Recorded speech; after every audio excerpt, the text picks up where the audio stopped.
የዳዊት ልጅ ሆይ ማረን በሉ። እስኪ ሁላችሁ በሉ በሉ እንደገና የዳዊት ልጅ ሆይ ማረን። ሶስተኛ በሉ። እንዲምራችሁ መቼም ትፈልጋላችሁ። የዳዊት ልጅ ሆይ ማረን። እሺ የማቴዎስ ወንጌል ምዕራፍ 9 ቁጥር 27 ላይ የምናገኘው ኃይለ ቃል ነው። የዳዊት ልጅ ሆይ ማረን። ይሄ የሚገርማችሁ በቅድስት ቤተ ክርስቲያን ታላቁ ጸሎት የሚባለው ጸሎት ይሄ ጸሎት ነው።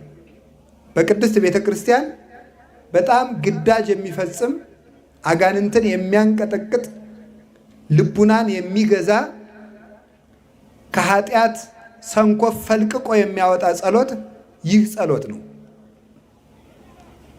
በገዳም መነኮሳት ለተመስጦ የሚበቁበት ለቅድስና የሚበቁበት ባይታውያን ራሳቸውን ገዝተው ክርስቶስን እያሰቡ የሚኖሩበት ጸሎት የዳዊት ልጅ ሆይ ማረን የሚለው ጸሎት ነው።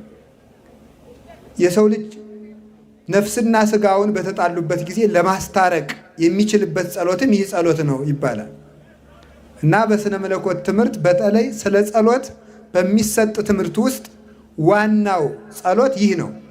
ልክ እንደ አቡነ ዘበሰማያት ታላቁ ጸሎት የዳዊት ልጅ ሆይ ማረኝ የሚለው ነው።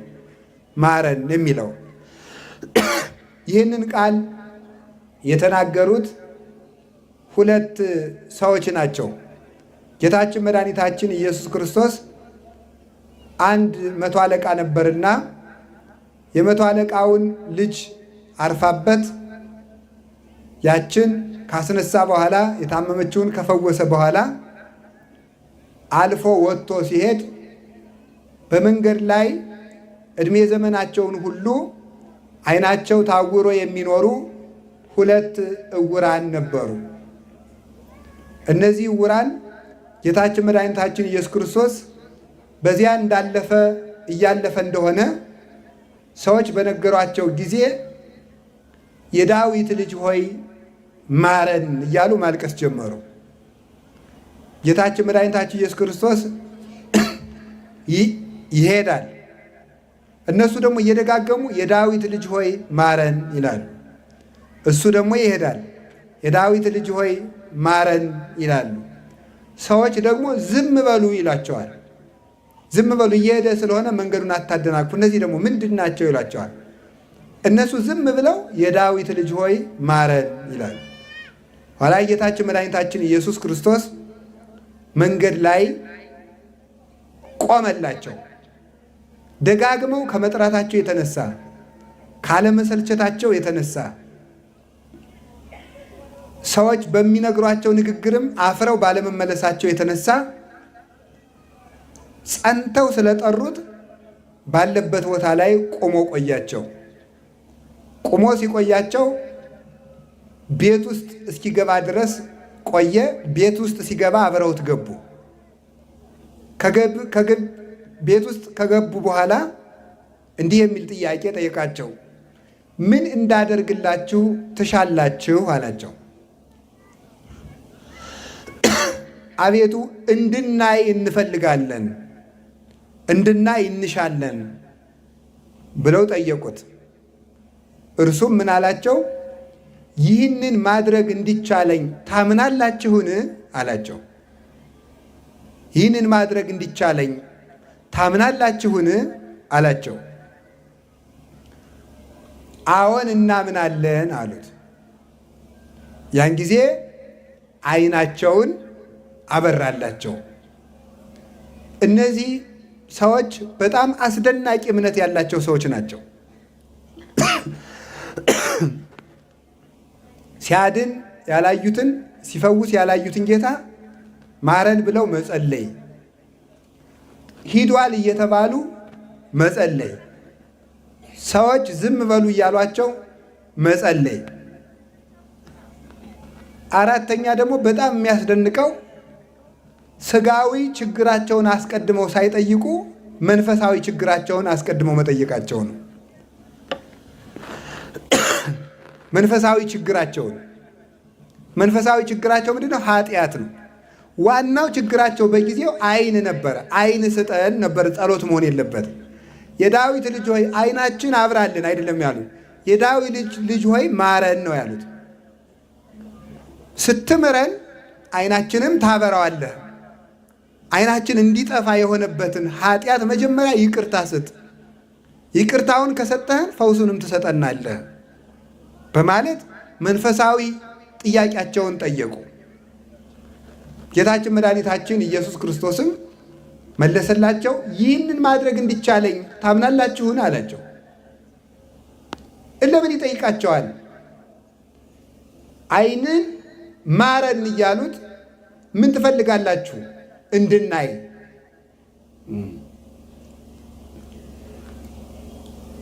ይህን ማድረግ እንዲቻለኝ ታምናላችሁን? ጥያቄው ግራ የሚያጋባ ይመስላል። ምን ማለት ነው? እሱ መጀመሪያ እነሱ ዓይናችንን አብራልን ብለው ሲጠይቁት ዓይናችንን ማብራት ትችላለህ ማለታቸው ነው። ትችላለህ ካሉት ማድረግ እንዲቻለኝ ታምናላችሁ ብሎ ለምን ይጠይቃቸዋል ሲባል በምን ሊቃውንቱ ምን ይላሉ? በእምነት ምክንያት ዓይን ይበራል እንጂ ጤና ይገኛል እንጂ በጤና ምክንያት እምነት አይገኝም ይላሉ። በደንብ አድርጋችሁ ስሙኝ። በእምነት ምክንያት ጤና ሊገኝ ይችላል እንጂ በጤና ምክንያት እምነት ሊገኝ አይችልም ይላሉ። ስለዚህ ክርስቶስ መጀመሪያ የምናስቀደመ እምነትን አስቀደመላቸው። ካመናችሁ ዘንድ ጤና ይኖራችኋል እንጂ ጤና ሰጥቼ ልታምኑኝ አትችሉም ማለቱ ነው። ይህ ምን ማለት ነው? የምንፈልገውን ነገር አሟላልንና እንመንህ ብትሉኝ አላደርገውም፣ ሳትጠራጠሩ አምናችሁኝ የምትፈልጉትን አደርጋለሁ እንጂ ነው። አሁን የብዙዎቻችን ጥያቄ ይሄ ነው። መጀመሪያ ጥያቄያችን አስመልሰን ከዚያ በኋላ እግዚአብሔርን ማመን እንፈልጋለን። እግዚአብሔር ደግሞ መጀመሪያ አመኑኝና ኋላ እሰጣችኋለሁ ነው ጥያቄው ማለት ነው።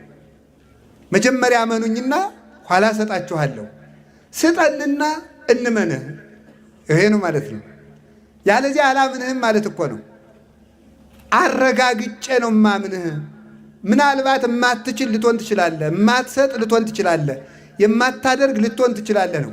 እግዚአብሔርን ፊት ጠርጥሮ ኋላ ማመን ማለት መጀመሪያ ይህን አድርግልኝና እከተልሃለሁ ማለት ነው።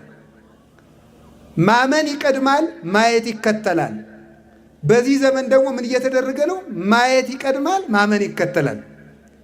ለዚህ ምክንያት ነው እምነቱ ትክክል የማይሆነው እና ከቤተ ክርስቲያን እየፈለስን የምንወጣው ለዚህ ነው። ክርስቶስ መጀመሪያ አሳምኖ ጤና ሰጠ እንጂ መጀመሪያ ጤና ሰጥቶ አላሳመናቸውም። መጀመሪያ ጤና ሰጥቶ አላሳመናቸውም።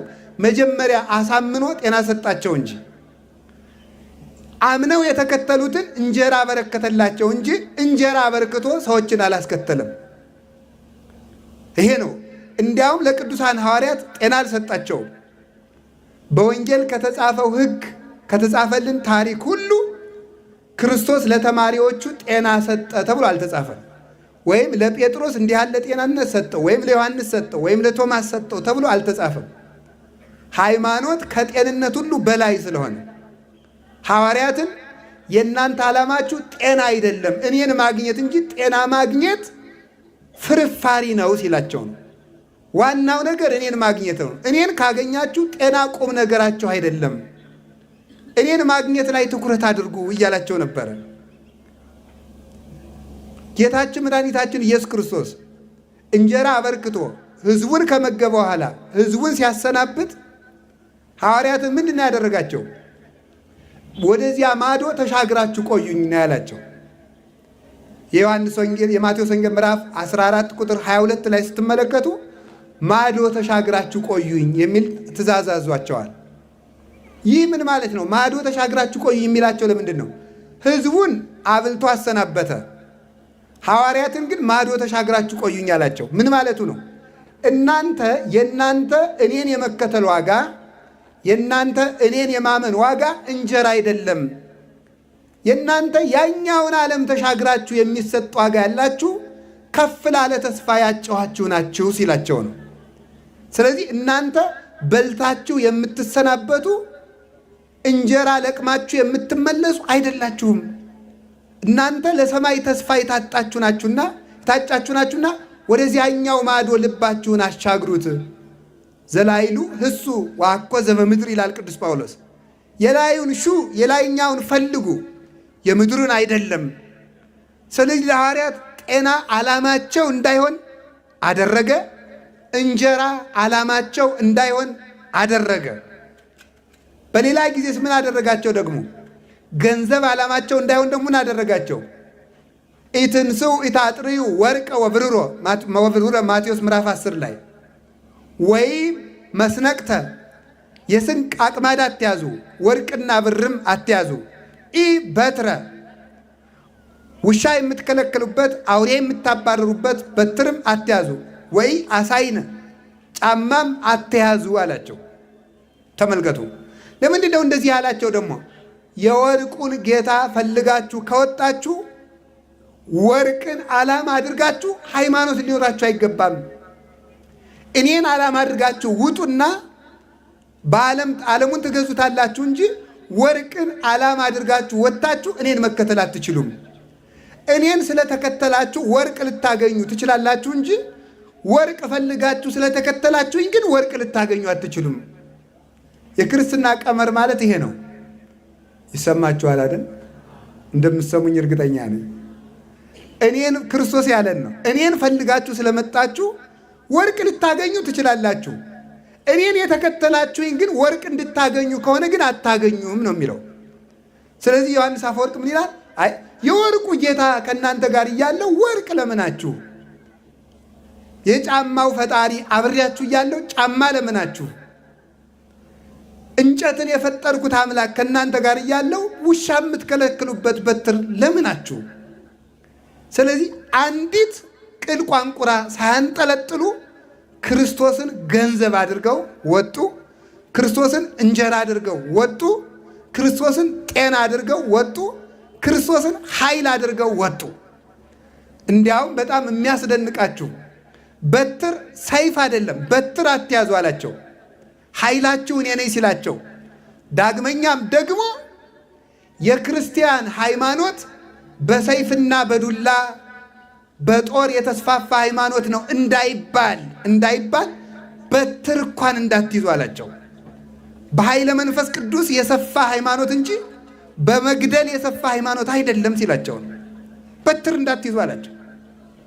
በቅድስና የሰፋ ሃይማኖት፣ በንግግር ችሎታ የተስፋፋ እምነት እንዳይባል የመረጣቸው ደቀ መዛሙርቱ ንግግር እንኳን አሳክተው የማይችሉ የገጠር እስራኤላውያን ናቸው። የገጠር እስራኤላውያን እነ ቅዱስ ጴጥሮስ ንግግር የማይችሉ ገጠሬ ማለት ነው። ገጠር እስራኤላውያን በኢየሩሳሌም ከተማ የማይኖሩ በናዝሬት የሚኖሩ በጣም ናዝሬት ማለት በእስራኤል ዘንድ የተናቁ ድሆችና እውቀት የሌላቸው ሰዎች የሚኖርባቸው ናቸው። በንግግር ለዚህ ነው በንግግር ማባበልና ማሳመር የመጣንባችሁ አይደለም የሚለው ቅዱስ ጳውሎስ። የግሪክን ፍልስፍና የተማሩ ንግግር አሳማሪዎች ስለተናገሩ ነው እንዳይባል ንግግር የማይችሉ በኃይልና በመግደል ክርስትና ሰፋ እንዳይባል ደቀ መዛሙርቱን በትር እንኳን እንዳይኖራቸው አላቸው። ገንዘብ ያላቸው ሰዎች ስለሰበኩት ተስፋፋ እንዳይባል አንዲት ሳንቲም እንኳን እንዳታንጠለጥሉ አላቸው። ሕዝቡን እህል እየመገቡ ነው እምነቱን ያስፋፉት እንዳይባል ለራሳችሁ እንኳን ከረጢት እንዳትይዙ አላቸው። ጌጥ እያለበሱ ልብስ እየሰጡ እየለገሱ አስፋፉት እንዳይባል ለራሳቸው እንኳን ጫማ እንዳታደርጉ አላቸው። ስለዚህ 12 የተናቁ ገበሬዎችን በተንና አንዲት የስንዴ ቅንጣት ባህር ውስጥ እርሻ ውስጥ ወድቃ ፈርሳ በስብሳ 30፣ 60፣ 100 ፍሬ አፍርታ እንድትነሳ እነዚህን በተናቸው። እነዚህ በመንፈስ ቅዱስ እርሾ ሆነው ዓለምን በሙሉ አጣፍጠው ጨው አድርገው አስፋፉት። የሰናፍጭ ቅንጣት ትንሹና ተዘርታ ትልቅ ዛፍ እንደምትሆን በቅርንጫፎቿም ወፎችን እንደምታስጠልል ሁሉ ራሱ እንደተናገረ መጀመሪያ ስትዘራ ትንሽ እንደምትሆን ወንጌልን በክብር በተናቁ፣ በእውቀት በተናቁ፣ በሀብት በተናቁ፣ በጉልበት በተናቁ 12 ደቀ መዛሙርት ዘራትና እነሱ የስብከትና የምስጢር የሃይማኖትን ቅርንጫፍ አወጡና ምን አደረጉ? ከነሱ ደግሞ ትርጓሜን የሚያመሰጥሩ በሕይወት የሚኖሩ ሊቃውንት በቀሉና ከነዚያ ወፎች ምዕመናን በሰናፍጭ ዛፍ ላይ እንደሚጠጉ ምዕመናን ደግሞ በሊቃውንት ትምህርት ተጠግተው እንዲኖሩ ይሄንን አደረገ። ክርስቶስ እምነትን አስቀደመ፣ ጸጋን ሰጠ። ስጦታን አስቀድሞ እምነትን በኋላ የሰጠ አይደለም። በእምነት ምክንያት ጸጋ ይገኛል እንጂ በጸጋ ምክንያት እምነት አይገኝም። አምኖ የሚራቀቅ ሰው ይጸድቃል እንጂ ተራቆ የሚያምን ሰው ሊጸድቅ አይችልም። አምኖ የሚማር እግዚአብሔርን ያውቀዋል እንጂ ተምሮ ሊያምን አይችልም ሰው። ምን ለማለት ይመስላችኋል? እምነት ይቀድማል ነው ለሁሉም ነገር። በተፈልስፎ ሃይማኖት አይገኝም።